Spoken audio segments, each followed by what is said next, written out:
Hey there. Are you looking to sell your home the for sale by owner way? Then check out Listella. Listella is an online real estate platform where you can directly buy and sell homes with no negotiations and no commission. Sellers save the 6% they would typically pay an agent, and buyers can find and buy a home in as little as 14 days. The best part? If you're a Travel Brats listener and you list your home on Listella, you'll get 20% off the listing fee with code TRAVEL. That's capital TRAVEL. Check them out at listella.com or download the Listella app today. Looking for the cutest new travel pieces for your adventure wardrobe? Then shop Best Dressed. From gorgeous sundresses to adorable bikinis and cozy sweaters, Best Dressed has the perfect travel pieces for any vacation destination. Check them out at shopbestdressed.com and use code TRAVELBRAT20 for 20% off the entire store.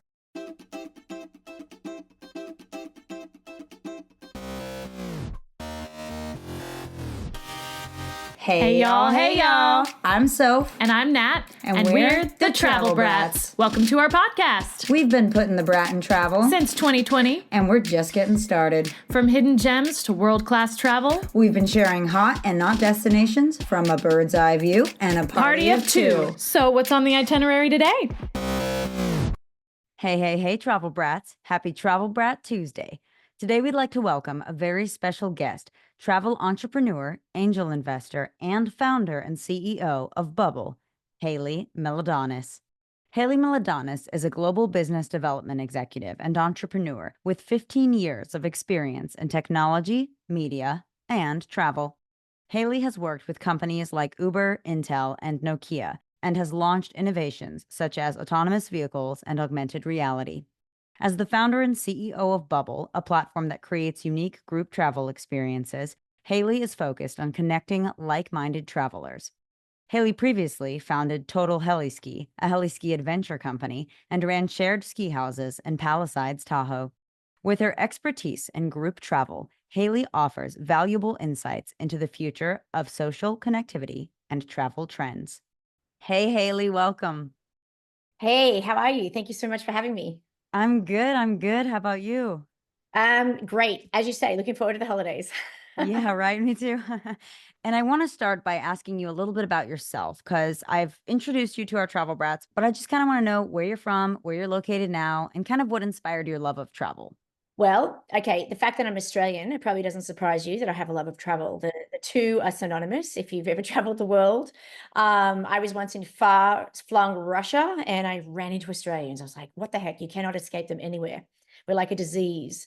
At the age of 7 and the age of 5, my parents took me on, and I was extremely lucky that my parents had the wonder bug because, when I was those ages, it was, very difficult to travel.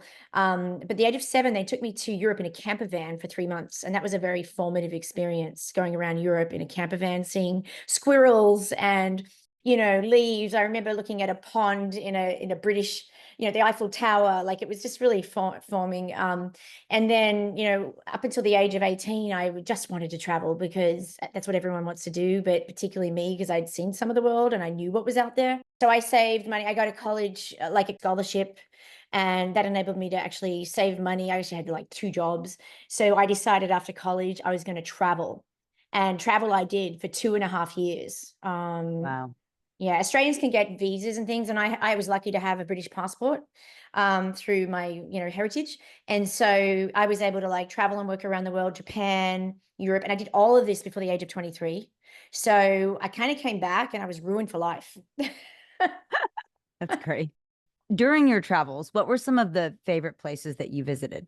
Yeah, so I've been to many places, and 7 continents I've actually been to. So let's start with Antarctica. Why not? Because it's a very aspirational place for people to go to. Obviously, with climate change, it's, I think even from when I went, I was able to go on a ski trip, which is impossible because only like one operator has the ability to have a ski, like allow you to ski on land. So I was in this community of, I had my other first business, which was around heli skiing. Through that, I got a connection to be able to go. So going there and seeing the wildlife, it's really real. And it's beautiful because it's light till like 11, 12 at night. You're on this boat, you have to go across the sea in this like shaky waters. It's a real adventure. And then the people that go on those trips are also just really inspiring people, like kind of people that you just want to be around. So it's fantastic. I went to Nepal, just in contrast. Uh-huh. I spent 6 weeks in Nepal. And that's, kind of slow travel. And I went, a lot, I went to these countries, to be honest, like before it was really what I would call well traveled out. Hmm. I actually went to Turkey before, like when I went to Turkey, you could, Pamukkale, you could kind of like walk on the things. Now you can't do that, things like that. Cappadocia, there wasn't 500 million balloons in the air. It was really quite raw when I went there. So I guess just because I traveled to some of these places like 15 years ago, even 20 years ago, I feel like I kind of beat the crowd. But yeah, I definitely say Nepal because of the people and like just going to the Mount Everest base camp. I got to stay with a camp who summited Everest that night. You can't stay at Everest base camp. Someone has to invite you from like a, what do you call them, like a expedition. So that was a really special experience. This mountaineer invited us, who we'd met in the lodges, and we literally heard the person on top of Mount Everest who tried 3 times before say, it's a dream come true. It was really cool because yeah, so Mount Everest or Nepal. Yeah, I mean, there's so many, but I guess those two, Cusco and obviously Machu Picchu, is just incredible. I think when you go to the world's greatest wonders and you go, that's why it's on the list, because they really Yeah. truly amazing places. Wow, those are three really good spots. I like how you kind of spaced them out too. We got one over here and one down under. Well, not your down under, but down south, and that's really neat. And I want to know, you'd mentioned your heli ski company, and so I want you to just tell us a little bit more about that. So I was like, I was like earning good money. Okay, I'll tell you how it really started. My friend, I broke up with a boyfriend, and she goes, "Well, you should go do something really fun." And I think she thought about go get my nails done, maybe a hair, maybe like go to a retreat. So I booked a week's heli skiing. That was my first trip. Like, that was the funny thing about me. I'll just be like, I've got an idea. Okay. So I booked a week's heli skiing when that happened. Boy, I recovered from that. It was the most amazing experience of my life, because it's really special experience to have. And I'd saved up my money. I mean, all my ski trips I paid for myself. I'm not a trust fund kid. And so actually over time I got addicted. It's kind of addictive. So I would go a few times and people were like, "Well, where should I go? If you recommend." And then meanwhile, the people who sell the heli skiing were like, "Can you help us sell trips in Britain? And we'll like, like give you a discount, or we'll, commission." And then, so the idea for this heli ski business called Total Heli Ski, where every day is a powder day. So every day is a powder day when you're heli skiing, was born. And so I decided to build like an aspirational brand, a product around like, if I can do it, you can do it too. Because I think when you're building a brand, it's got to be authentic. So my positioning was, okay, I'm not Lindsay Vonn. I'm not a ski racer. I've actually never ski race. Oh, I have in like uni, but in uni in Australia, it's not the same. It's like it's like high school. Hmm. I was a good skier, but I mean, I'm now an expert skier, but like when actually, no, I was an expert skier then, I must admit, but not a racer. And so if I can do it, you can do it too. And so, and if I can do it from an economics point of view as well, like people say, "Oh, I'll never afford heli skiing." And I say, you know what, just don't buy that coffee every day for 2 years, save that money in a bank account, and you will be able to go heli skiing. Right. And there are more affordable places than, say, like Aspen for heli skiing. You don't have to do that. Heli skiing is kind of expensive, but what I will say is, like, if there's a will, there's a way. Go drive Uber 3 nights a week. I don't know, like whatever it takes. If you want to do it, do it. I mean, Right. that's my message to anyone in doing anything, right? If you Hmm. want to do it, do it. Well, that's really neat. I think that's like a very special niche kind of travel experience. And the Travel Brats, we love stuff like that. I know that you have worked in many corporate roles, from Uber to Intel, and now you're an entrepreneur.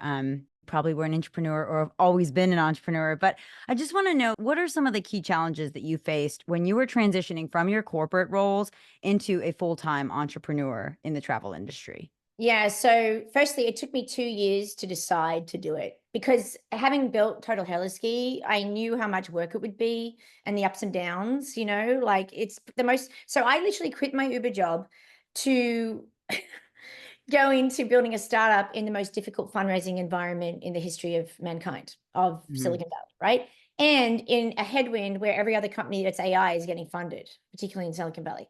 So I did that knowing this because I believe so much in my idea. Hmm. And I think the thing was that the most difficult thing. So the most difficult thing was building the momentum to know, okay, am I ready? Because I do think, okay, especially at my age, like, yeah, you could just toddle along in corporate America, but I didn't find it fulfilling. So it was that real introspection to go, okay, what's important to me now?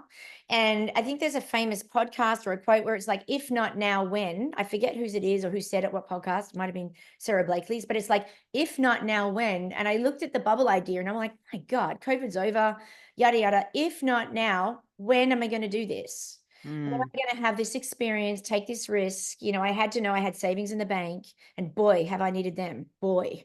So yeah, I think leaving corporate America actually was quite easy, but setting myself up for the challenges of, they say that you're building the plane as you fly it. I had done one company before, but building a tech company is also a different thing. And so, having those ups and downs has been just something that you have to show. You have to have resilience.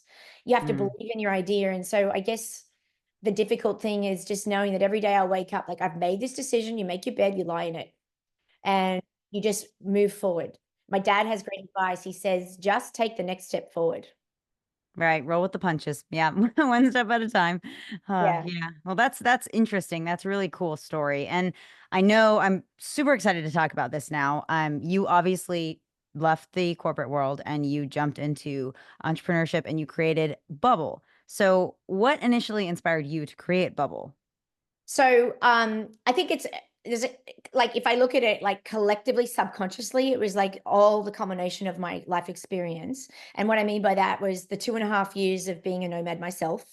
I was with a partner most of that time, but again, like, couples get a bit lonely. It felt isolating very much at times. And the way we traveled. So that's that. The second thing was the fact that I lived in London. You get a hell of a lot of holidays when you live in Europe, right? You get like 5 weeks holidays. I never got upset about being single, except when it came up to holiday time and I didn't have, say, if I didn't have anyone to travel with. Sometimes holidays just spring up in you. Holy shit, Easter's in 2 weeks. I've got nothing to do. Right. And so at that time, like, your choices were, don't go anywhere at all. I usually did not do that. Go alone, book a tour, or try and find your friends to travel with, which, is hit or miss. So now there's an option with Bubbl. That surreptitiously, like, that kind of subconsciously fed into it. But really the big, and then, of course, running group trips for heli skiing and organizing and collating those and seeing the pain people have with, like, oh, we got 3 people, but we need 6 and we haven't got that 6th person. But I was running share houses in Lake Tahoe, and I fell into it by accident. One year I couldn't find a share house I wanted to be in the right position, in the right place. So my friend's like, well, why don't you just build a house? You got your heli business. Everyone knows you and you know skiing and you're well known. So I found a house and I did it. And the rest is history. And I was running houses, group houses for like 10, 20, and even 30 people with 8 bedrooms over the winters as a side, whilst I was working my full-time job. It was a lot of work. And I realized how ridiculous and manual it was. And so that was a problem. And then the other bit was that, like, I was like, well, all these people who are, are in my houses, they can afford hotels, but why are they choosing like a group living experience? And it was because they liked the group hot tubbing and the group dinners and the après and always having someone to ski with and the social aspect. And I realized that there might be something in this. And what is this thing? Now, we just were coming out of COVID. I think the idea dropped on me when I was 2021. So we were like, we had the vaccine. And in fact, I was running a Bubbl. I was running a ski house then. And the idea dropped, like, hang on, like, where else could people really enjoy this? And, the vacations, the events, the ski, obviously the ski trip, and obviously the ski winter share house, the summer share houses in the Hamptons. I was like, holy moly, there might be a market here because people are actually going on group trips all the time. In fact, there is a statistic that I finally found, which was that millennials in 2018, as of 2018, 75% of them were traveling in groups and sharing accommodation already. Hmm. So I actually found that statistic out after I found a Bubbl, but like, helpful to know. That's really interesting. It's a good point because from the people I've spoken to that really do love travel, a lot of them are solo travelers, but they travel solo with people. Where, like you said, they travel solo to meet people, or they love, like, even when they go to Europe, if they could afford something nicer, say, than a hostel, they still want to go to a hostel for the group aspect, like you said. So I could see digital nomads and remote workers getting into this. I could see all millennials and a large group of Gen X getting into this, especially professionals that work remote, adventure seekers, obviously, and then especially even like socially responsible travelers, because I feel like a lot of people feel safer traveling in groups. Entrepreneurs, obviously, saving money, startup, lovers. But yeah, I mean, I just think you have such a large market because our generation and the ones coming after just love travel. There's so much about experience. And then you're right, you really just don't always have someone to travel with. I know that, I mean, I'm married, but my husband is in med school, so he does not travel. Like, I travel with friends or alone or with family, but like, it's for him, it's just not an option right now, but I'm not going to stop traveling. So it's a great idea. There are so many people like that. So it's interesting. When I looked at the solo travel, I was one of them myself. There is a freedom aspect to like the advantages of solo traveling is like I can do whatever the hell I want. I do like that. Yeah. By no means does Bubbl want to take that away. Man, travel on your own for as long as you want. But there comes a time where you get a little bit lonely, even if you are meeting people. And you know what's awesome about a Bubbl? So by the way, a Bubbl is three things. It's the group, the experience, and the stay. The group could be two people sharing a hotel room for a festival, but the group could also be 40 people on like a retreat or whatever. But like the thing about a Bubbl, the great thing about it is you're immediately included. So once you're in a Bubbl, you turn up to that ski house or whatever, you're like, hey, I'm Hayley. Oh, hey, yeah. And you're always welcomed. And I'm not saying that you're not in a hostel, because obviously you are. I did it all my life too. But it is funny, like the nature of a Bubbl is like you're already on the inside. And that's a nice feeling to already feel included because you're excited to meet each other and everything. And our platform has, like a user profile. You can put as little or as much as you want. It just talks about fun stuff like travel, like events, like what bubbles I've done and, who I am and how I travel and that kind of thing. So I feel like solo travelers won't maybe want to use it all the time, but it's my belief that they might want to use it some of the time. Right. And then I like the aspect of Bubbl where you can meet people that are like-minded. I mean, everybody's like-minded in a sense if they're on Bubbl because they love to travel. But maybe you can meet somebody that's your age, or if you want to travel with just girls, or if you want to travel with guys and girls, you're able to do that on Bubbl and kind of check out who's the group leader, where exactly is this trip, how long is it, who's going already. And then I want to know, Hayley, what does your process look like for, say, influencers and members when they're attending trips? Right. So we actually are launching we've actually got a program, and we're going to have 3 levels. So the first level is like our affiliate program, so I'll just explain like how that can work. So we have an affiliate program for the people who are, want to like promote Bubbl. And then we have another level called like our ambassador program. And they're people who actively run Bubbls. So they're actively so in a Bubbl situation, you've got the leader who sets up the trip. And then you've got the travelers or the bubblers who kind of turn up, the bubblers, like they have the real convenience of just paying and showing up. Mm-hmm. You could argue, like, is it like a tour? No, a Bubbl's less formal than a tour. Maybe there's no agenda or schedule. It's more like this person's coordinating it. It can be really formal or it can be informal. It can be just that they organize the house for whatever it is. But the person who organizes it is the leader. And if you want to be like one of our influencers and ambassadors, then you would obviously want to be embracing that. If they do run a Bubbl, you price the Bubbl however you want to price the Bubbl. So one of our values of the platform, we have 5 values, is about valued contribution. So everyone has a contribution to make in a Bubbl. A Bubbl is a team.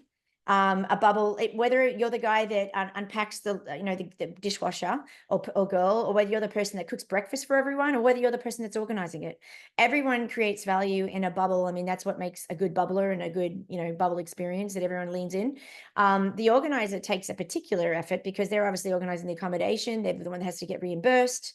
They're the one that has to curate it, recruit the people. So they've got a big job. And for that reason, we believe that they should be able to price the Bubbl how they want. Obviously, probably get a free spot. That would be, an obvious thing.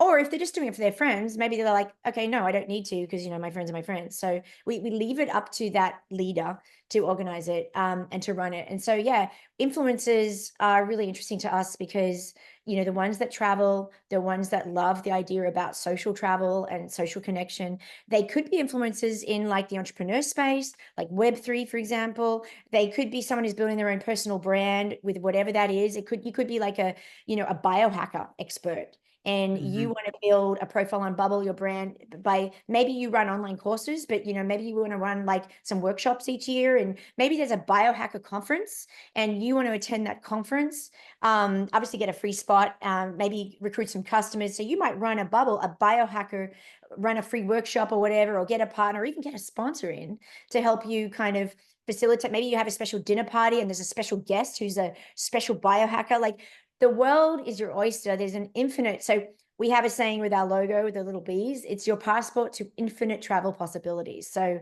to stay together and share together. So the thought is that, influencers could use Bubbl to promote, build their brand, or maybe just have fun. Heck. Right. Well, I really do love that aspect of it where you don't only have to utilize it for vacations and organizing group travel, but you can organize it for group conferences, retreats, festivals, all kinds of events. Like you said, it really does open it up to anything and everything. And then I want to know on a little bit more of the competitive side of Bubbl, because there are some indirect competitors. Could you talk a little bit about some of the main ones and just let us know why Bubbl is kind of, the best and brightest?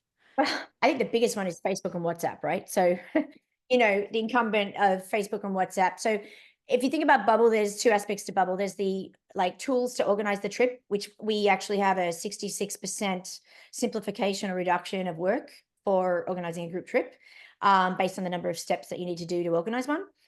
So there's the tools, and then there's the meeting aspect. So the how do I meet someone? The finding other people who are doing that trip at that time. And so if you look at the utility aspect, there's a couple of apps. They're all new, all of them, pretty much. There's one called Troop, actually, that looks like a good app. And that was made by JetBlue, actually. And I don't really know what they're doing, but when I thought about Bubbl, I was like, okay, the tools were a means to an end, because to me, the really big opportunity was building this network of global travelers that want to connect and travel together. The tools were a means because let's make it easy for people to organize them so more people will. So on the meeting side, there are a couple of apps where you can, as a creator, you can run a trip, something called Trover Trip.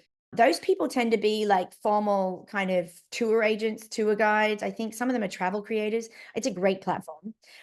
What Bubbl does, though, it's simpler to use, and it allows anyone, any person, the Hayley, my husband, anyone who's kind of got to organize a trip, to open it up. So I've got a friend who's a skier who just never has anyone to ski with, and he wants to organize trips just because he wants some people to ski with him the same level, and he organizes them all over the place. And so he kind of just wants to, he's got a day job, right? And he doesn't want to have to, he just wants to do this because he actually just wants to go himself and have company.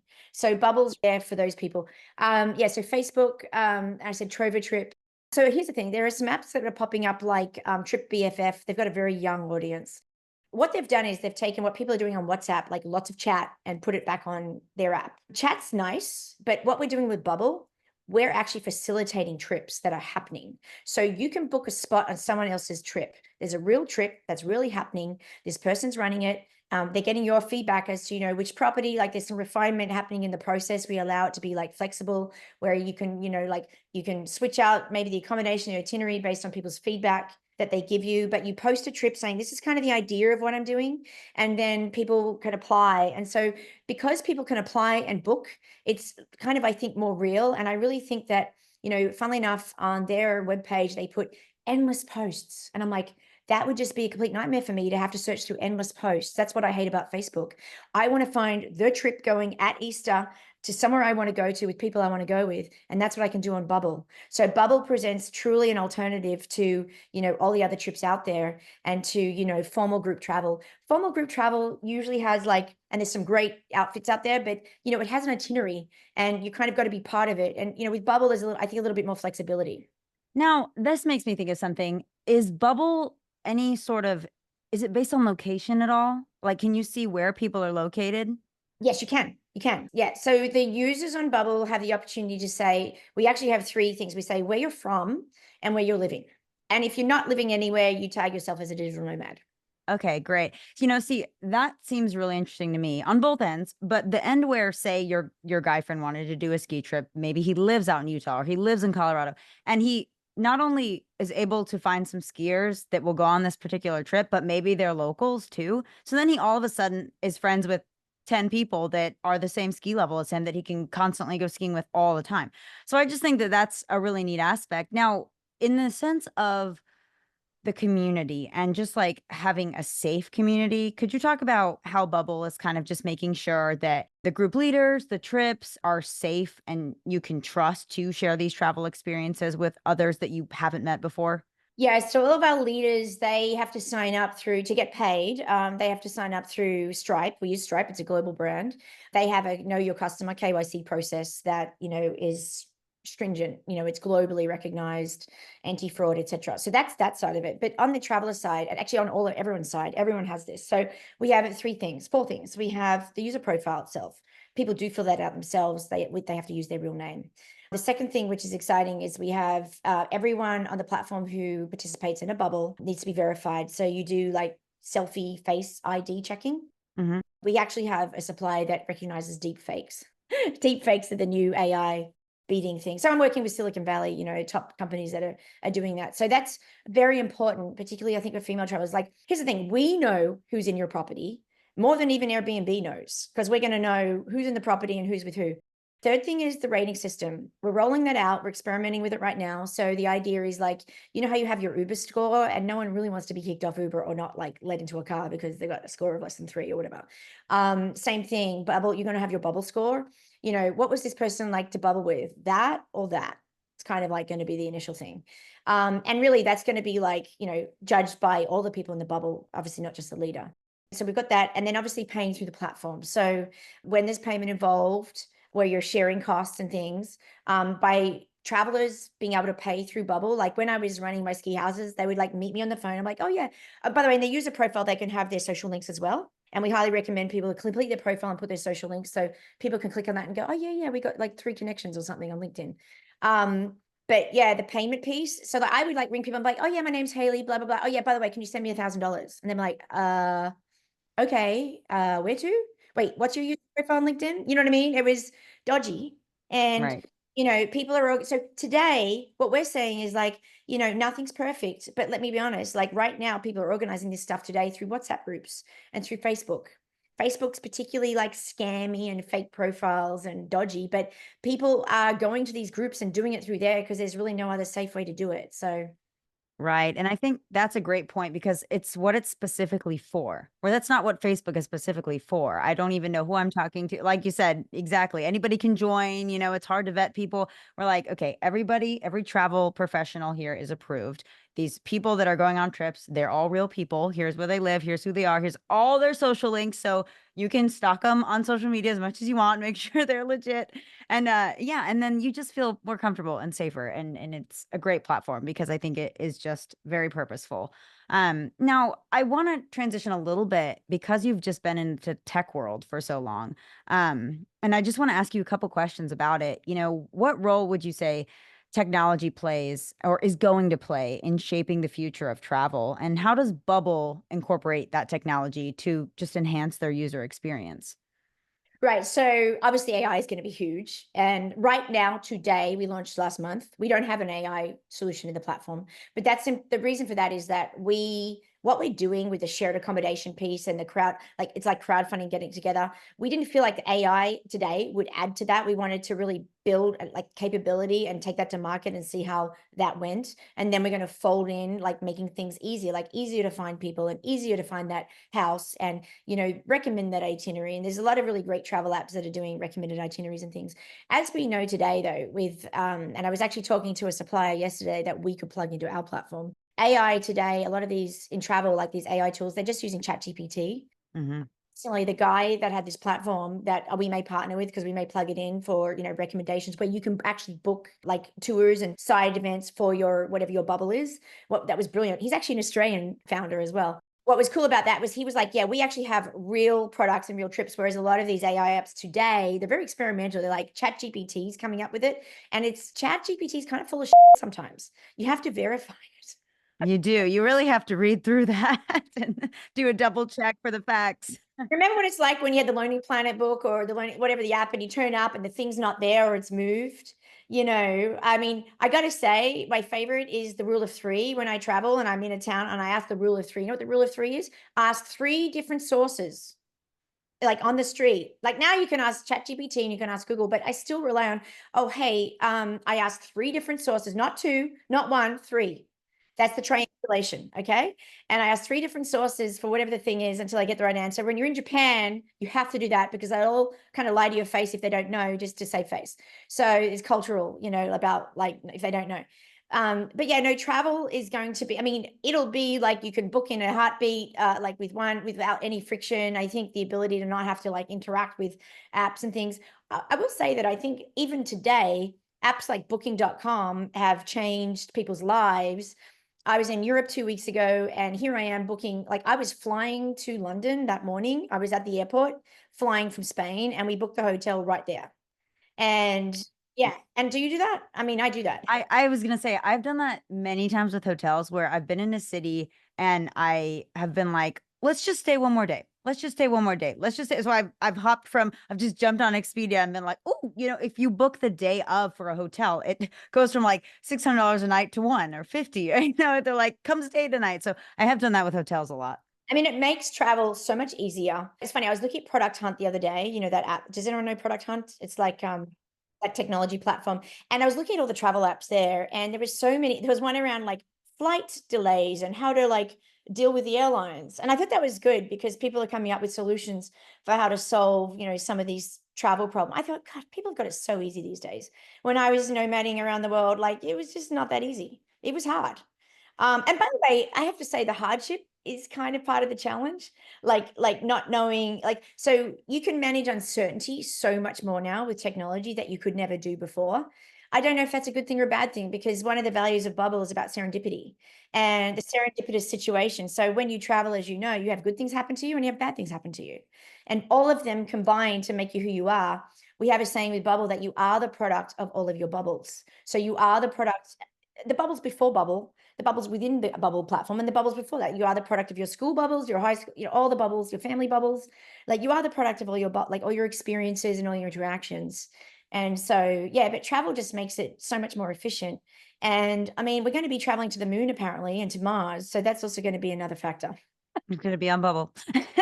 Well, I think that one of the really interesting things that you talked about was the fact that, again, the technology is at our fingertips, but not everybody still necessarily likes to have to plan their own trips. But before, it was this huge process where, like, even generations older than me, they still, hire a very official travel planner. They pay a lot of money for everything to be booked. And if you're doing luxury travel, it works for the specific customer. But I think that like a lot of people in my generation, millennials, Gen Z, Gen X, they all want to, again, have a fun, easy travel experience, and they don't mind the technology. So they would download Bubbl, but they don't still necessarily want to plan the trip. So it's like, sure, I'll use the app, I'll get in, I'll meet the planner, but I'll just let them do all that work. And then I'm going to meet people and they're going to take care of all the annoying logistics that maybe I don't have time to deal with in my, maybe they work a corporate job or their remote job, So I think it's nice where it's kind of an in between where they're tech savvy, your market, but they still aren't like travel planners. And that's not maybe something they enjoy.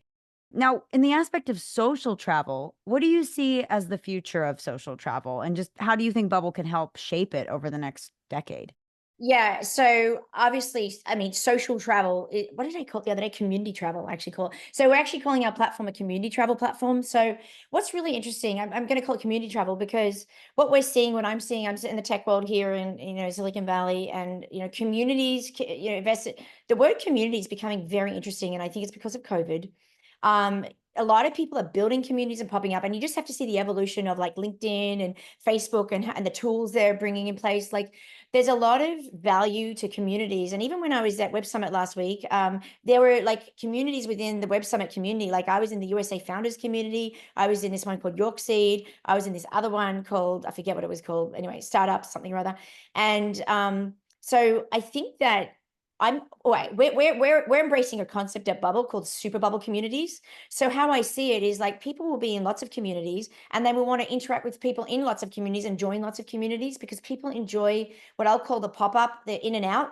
Like people want to be in and around lots of cool different communities, depending on the context of the situation. So here's an example. I think it'll be quite contextual is what I'm saying, or at least this is the vision I have and for where I think Bubbl will go. So say if you're a single mother or a single father and you got, kids, That means half the time you have the kids, and the other half of the time you're like a solo, like free spirit, right? Right. And you might be a business person or building a business, whatever. So you're going to have like a few personas. You're going to have like your conference business persona. You're going to have your single dad persona. And then you're going to have your like, hey, I'm single man about town, like want to meet a lady singer persona. And you may want to bubble for different, you may want to go to a concert with with your girlfriend and, a bunch of people like, oh, I'm going to bring you to my bubble and like, it's make it more fun. Or you might be the single dad and you're looking for another single dad, or maybe dare I say single mom, mums to like take your kids on holidays. They're all the same age. That's a bubble. And then the conference one is you may want to just join a bubble because you want to, or you may even want to run the bubble, like because you want to save money for your startup, or maybe you want to there's a Web3 influencer that's, running one and you like actually want to meet people and blah, blah, blah. So I think that social travel is going to be a situation where people are going to pop in and out of these communities as per the context that they have.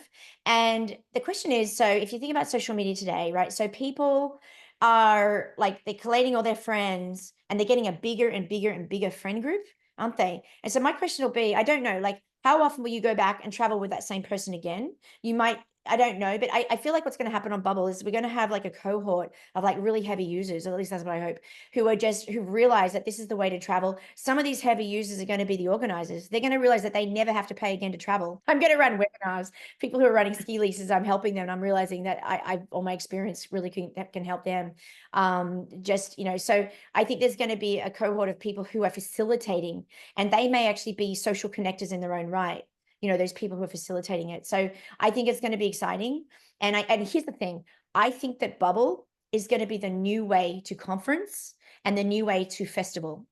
Mm. And watch this space, by the way, on that. I really like that. Now, say I was a travel planner and or influencer, and I wanted to plan a trip. Say I owned a ski condo and I got on Bubbl. Now, can I just plan that trip, be at my condo and have people come meet me? Or do I have to kind of guide the fellow travelers with me, meet in the airport, shuttle up together? How does that work? Yeah, no. The answer is no, you don't have to do that. So that's a really interesting use case. You could. It's up to you. The expectation would be, so here's what I see that person's role is. That person's role is to curate a group of cool people and facilitate them having a cool holiday. I don't believe that person is their mother. In fact, I used to have people going, what's the this and that? I'm like, okay. And how I would do it, so the Bubbl listing itself is wonderful, because in that Bubbl listing, you can put all the details I need in one place. We have a feature called the public whiteboard, and the private whiteboard too. So that once you're in the Bubbl, all the important things like the Wi-Fi code, so they would put, okay, here's the shuttle bus times. If they, if they wanted to pick them up and everything, but no, this is the difference between a tour guide and between, a Bubbl runner. Like, quite frankly, how many people do want to be babysat? I don't know, maybe some people do, but I think the spirit of a solo adventurer and someone who joins a Bubbl might be that's not the person they are. Like, hey, I'm not that dumb. I can find myself to a bus or an Uber. What this person could facilitate though, because of the Bubbl, is, hey, there's a shared Uber. You guys could share it because we're all chatting in the app. What time is everyone arriving? We've got the coordination before, like even if you turn up to a tour, you don't meet the people till the day, but we've got the ability to chat in the app before and coordinate schedules and everything so that the people could kind of turn up. As for like the ski experience and the trip, the person could, because they're like the person that owns the condo and they know the area, they're going to know where to ski. They're going to know where to have dinner. They're going to know which bar to go for après. And I got to say, that's like half of it.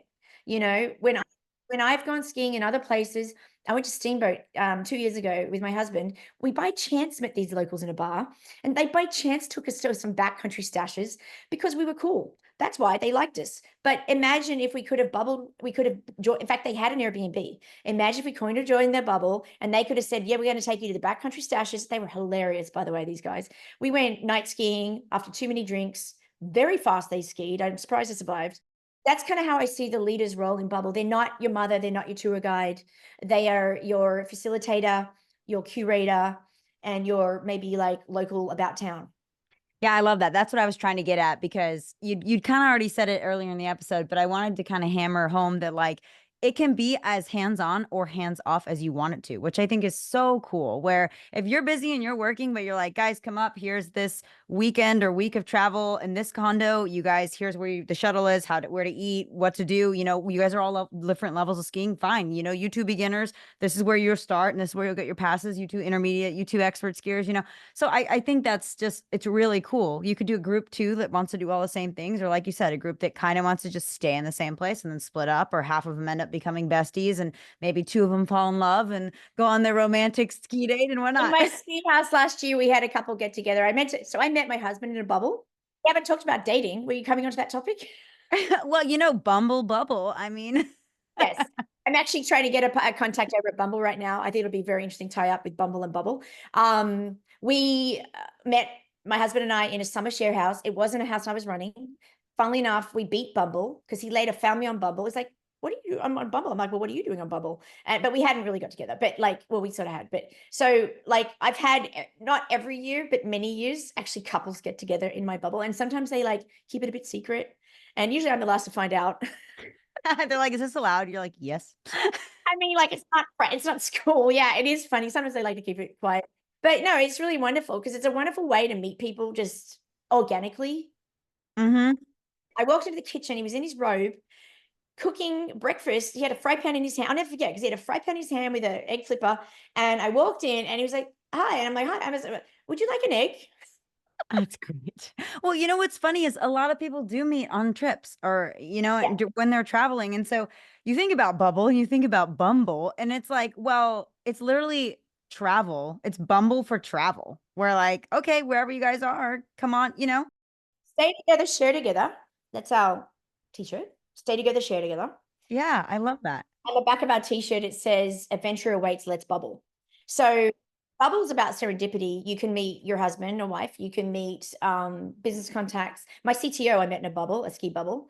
Yeah, you can really meet kind of anyone in a Bubble. I mean, I feel like, but again, a Bubble, the word Bubble, I'm using it as an even bigger term. Like a Bubble is really about the group, the experience to stay that you're having at one time. So that to me is that's the benefit, get out and about. That's what that teaches me. Last week, I went to Web Summit and I could have not gone, but the amount of just inspiration I got for Bubble and interaction, it just made it all worth it. So, getting out there and getting amongst it, even days where you can just be in your house and doing social media and doing Zoom calls.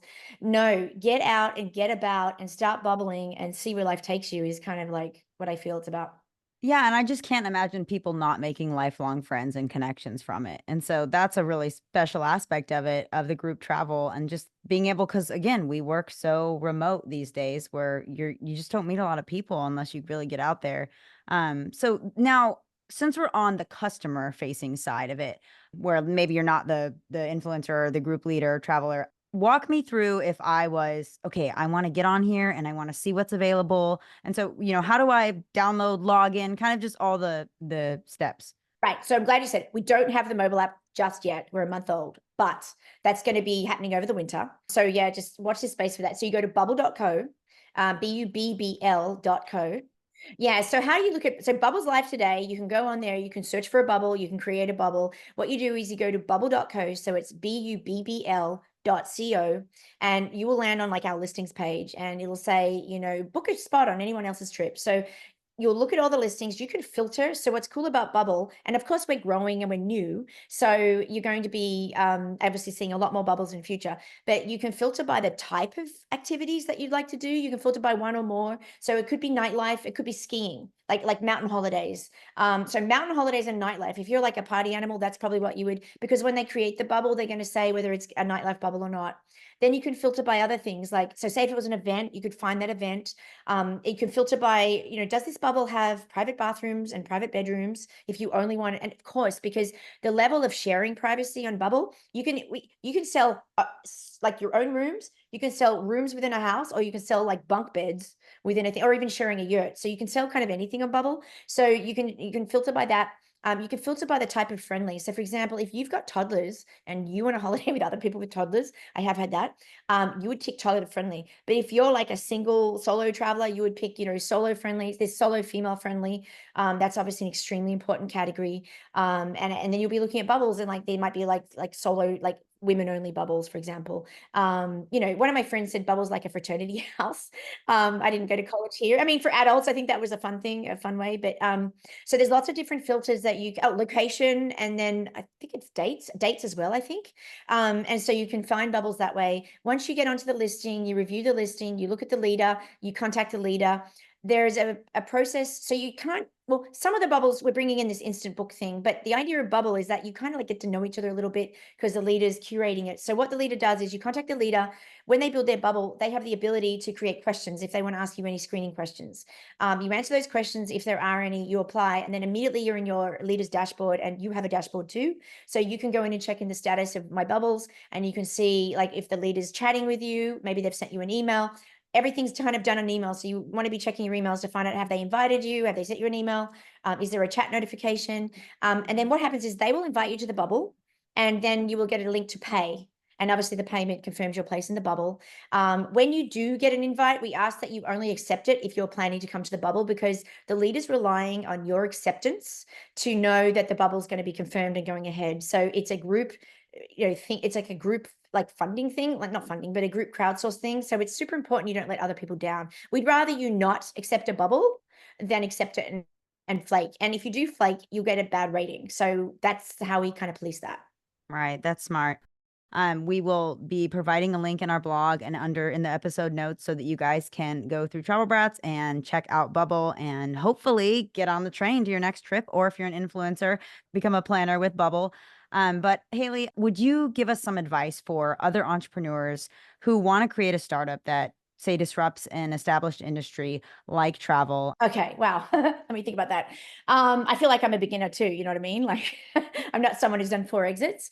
What I think is having the vision, like I've got some flexibility in my vision. I'm thinking about, but I have this really big vision for Bubbl that I don't believe it or not, the name, it actually kind of came to me in my sleep. Like I feel like the best startups I think are the ones where the founder has this true, like just underlying belief in the idea and the vision, but is open to feedback. I think the feedback piece is super important. Yesterday, like last night, for example, I had a user who was sharing with me like frustrations about the way that maybe there was, because we're changing things. And I was like, and I had to look at it and go, yeah, actually, is this person a moron? They can't use it. No, it's us. Like we have to build our app so that people understand it. And the root of it was that, they were expecting more of a direct Airbnb experience. So I'm like, okay, well, then like you got to take that feedback on board. So have your solid vision, but be very open to feedback, because the customers, as they say, they're just saying the customers are your biggest investor. That's right. And they're always right. Even when they're wrong, you have to just pretend they're right. At least tell them that. Yeah, we're launching our first big like business customer today. And even though it's been frustrating because there's been a lot of feedback, it has been invaluable. It really has. And it's in their words. So the product is really like in their words and how they use it. So I really look forward to people, joining Bubbl, giving us feedback, running bubbles. We are a community. We are trying to build a community for you, for the world. That's what we want to do. And I think feedback that you just get from your customers is, like you said, it's invaluable. It's also free. They're they're your little beta testers. And the fact that they're giving you the feedback, that's a real bonus. That's what you want, Yeah. Well, Hayley, thank you again so much. We learned so much, and we cannot wait to check out Bubbl. And I cannot wait to have Travel Brats, hopefully running some bubbles. I'm super excited for you guys to try it out. Yeah, so are we. And thank you again, Hayley. Can't thank you enough for coming and sharing Bubbl with us. We are so excited to share this with our travel brats and get bubbling. Travel brats, for those of you who are interested in traveling through Bubbl and becoming a planner or both, go ahead and click on the referral link below. That is our Travel Brats referral link, and it'll take you to bubbl.co so that you can make your own account, either to plan trips or to attend trips. And also use our special Travel Brats code 93 capital NYABMY for $25 off your first Bubbl trip. Travel Brats, catch us on the next episode. And if you have any questions, contact Hayley. Hayley, where can our listeners find and connect with you? LinkedIn, I'm Hayley Melidonis. I don't know if you could spell my name on there. I'm the only person in the world with that name. LinkedIn, or, I guess Instagram, if they want to connect with me personally, but yeah, either of those two. And go check out Bubbl today. Let's get bubbling. Hey everybody, it's your travel brat Nat. I hope you enjoyed this episode. Do you have expertise on a cool travel destination? If so, we would love to have you on our show. For a chance to be a guest on the show, visit thetravelbrats.com, then go to About Us, then Collab.